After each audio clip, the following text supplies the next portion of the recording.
everybody. We're back with the author of How to Avoid a Climate Disaster, Bill Gates. Governor Abbott down in Texas says that their problem was green energy down in Texas. That's why they didn't have power, so the water system shut down and the heater shut down and the pipes burst. And, you know, what's your response to someone who wants to blame green energy for this latest crisis? Well, the problem was that they didn't weatherize any of their power sources. So natural gas shut down, and that was the biggest thing. The wind shutting down was a very small percentage, and that was just because they hadn't weatherized it. You know, even North Dakota has wind that works at cold temperatures.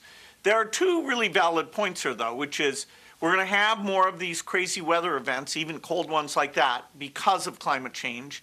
And as we make the grid clean, it will be a challenge to keep it reliable, because you can have lots of cases where there's not much sun or wind. So we have to innovate to be able to store energy or use a weather-independent green source like nuclear. Okay, well, I mean, people look at nuclear a little askance, and I'm sure you can understand why. There have been nuclear accidents. I'm not sure if you saw HBO series Chernobyl, but it was a bit chilling about the possibility that a large hunk of Eastern Europe would not be inhabitable for several thousand years. Is it possible to do nuclear power safely?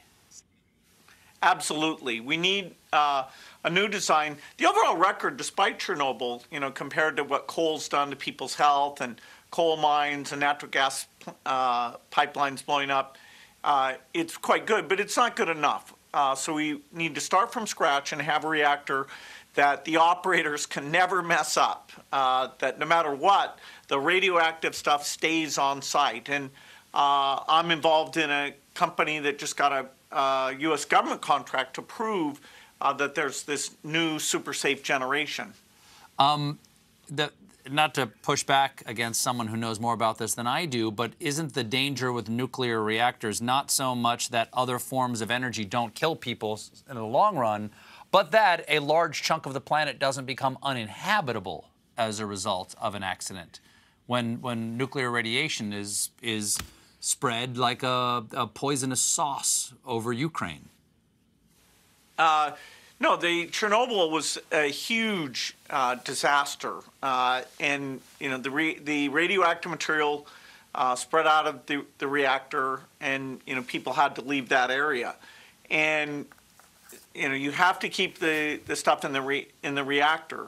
It is, you know, the history is clear, but going forward, the people should just have an open mind, because you want a green source of energy that's not weather dependent. And nuclear is the only thing that has a chance of scaling that well. And, you know, I'm amazed at the brilliant things people have come up with to be able to guarantee this. And now we can simulate all the bad things that might happen to make sure we're robust.